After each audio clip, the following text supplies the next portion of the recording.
खाटू श्याम जी की गानी कैसी पारी डेगन गांव की जुबानी। मेरी एक खाटू श्याम जी की कहानी एक कविता के रूप में मैंने रचना की है। इसकी पद्य के रूप में मैंने इसको लिखा है। छोटा बच्चा एक अपनी माँ से पूछता है, माँ ये क्या हो रहा है? तो माँ कहती है अपने पुत्र से, बेटा युद्ध महाभारत का हो रहा है। बच्चा कहता है मैं भी युद्ध देखने जाऊंगा, देख युद्ध के हालात मैं तुम्हें बताऊंगा।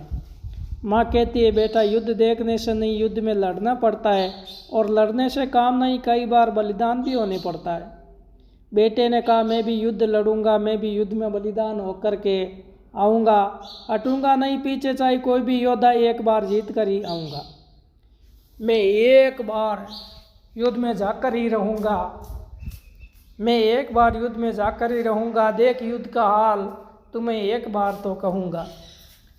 चला गया जिद करके आशीर्वाद ले माता का नाम, छोटा सा बालक पर बड़ा है उसका काम और नाम। माता ने 3 छोटे छोटे बाण देकर विदा किया, दे हथियार नमन कृष्ण को मन ही मन किया। माता बोली ये 3 बाणें तेरे लिए काफ़ी है, तीनों लोग भस्म करने की इसमें शक्ति है। जो हारेगा उनके पक्ष में तुम्हें रहना है, कोई भी पक्ष हो न्याय का तुम्हें लेना है। बीच राह पर परीक्षा लेने भगवान कृष्ण आ गए, बोले बच्चे तुम कहाँ जा रहे और कहाँ से आए?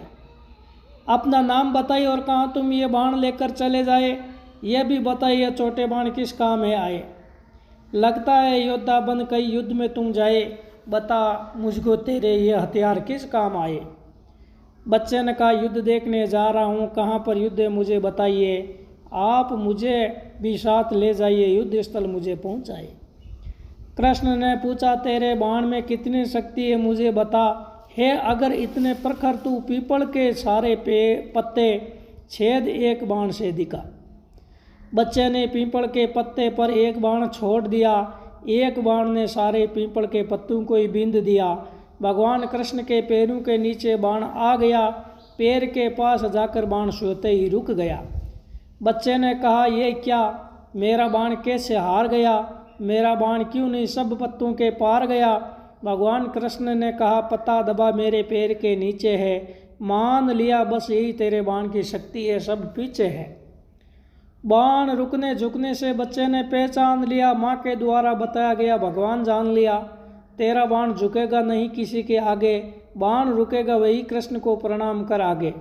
बच्चे ने नमन किया और युद्ध में जाने का आशीर्वाद लिया, नाम बताया खुद का, साथ माता पिता का नाम लिया। कृष्ण बोले मैं भी युद्ध में तो ज़रूर जा रहा हूँ, लड़ने देखने नहीं, पांडवों की हार युद्ध में पा रहा हूँ। बच्चा बोला शामिल कर लीजिए मुझे, युद्ध में जीत करवाऊँगा, चिंता मुझे ही है, मेरे वंश को जीते जी क्यों मरवाऊँगा। कृष्ण बोले हार जीत तेरे पास है कि जीत वही जिसके 3 बाण साथ है। बच्चा बोला जीत के लिए क्या करना होगा? बोले कृष्ण सिर पहले बलिदान देने होगा। बच्चा बोला मैं युद्ध को कैसे देख पाऊंगा, कैसे ही बन योद्धा युद्ध में लड़ पाऊंगा। कृष्ण ने कहा तुम सिर दे दे, मैं खंबे पर रख दूंगा, युद्ध में क्या हुआ क्या नहीं तेरे से ही पूछूंगा। इतना कहते ही बच्चे ने सर पांडु पक्ष में बलिदान दिया।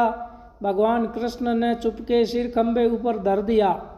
फिर युद्ध चालू हो गया, कुरुक्षेत्र पूरा युद्ध देखता रहा 18 दिन तक महाभारत का वो बच्चा युद्ध। भगवान कृष्ण और अर्जुन एक साथ चले जा रहे हैं, युद्ध के हालात मैदान में देखे जा रहे हैं। अर्जुन को अभिमान हो रहा है, अर्जुन यही सोच रहा है सभी वीरों को मैंने ही मारा है, मैंने ही युद्ध किया, ये सारा है।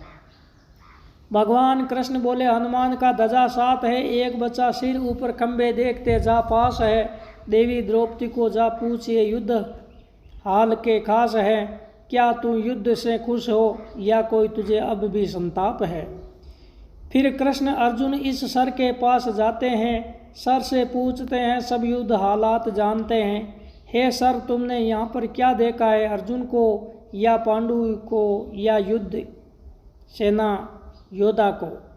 सर बोला एक ही बात देखी एक ही जानी, यही देवी काली और सुदर्शन की शक्ति मानी, मेरे से बढ़ के भी कोई ताकत और है, ये द्रौपदी कोई नारी नहीं, काली से बढ़ के देवी और है। नहीं मेरे 3 बाण में इतना जोर है, 3 बाण से बड़ा एक सुदर्शन बाण और है। मैंने भगवती द्रौपदी को काली रूप में देखा, कटे सिर लिए हाथ में रक्त पी फिर दे फेंका। देवी द्रौपदी नाच रही, रक्त पी रही है। देख युद्ध देवी मस्त मृत्यु गीत गा रही है। एक तरफ सुदर्शन चक्र सबका सर काट, दूसरी तरफ शक्ति काली द्रौपदी दे रही है डांट। ये सुनते ही अर्जुन को अभिमान हो गया टुक, अर्जुन भी छोटे बच्चे सर आगे गया है झुक। कृष्ण बोले पांडवों की जीत के लिए ये सिर बलि हुआ है, इसकी गवाही देने के लिए आज नहीं युग कली हुआ है। इस सर को कलयुग में सब मानेंगे, आज नहीं तो अर्जुन एक दिन सब जानेंगे। केसी पारिक डेगाना गांव की जुबानी, श्याम कृपा की यह है स्वयं रचित कहानी। बोलो श्री खाटू श्याम जी महाराज की जय हो। केसी पारिक डेगाना गांव की कलम से यह कहानी 1990 में मेरे पिताजी द्वारा बताई गई कहानी मेरी मनगढ़ंत रचना है। किसी पुस्तक में यह कविता रचना उपलब्ध नहीं है। कैलाश चंद्र पारिक डेगाना गांव 9587627466। धन्यवाद। Please subscribe, like, share, comments, follow.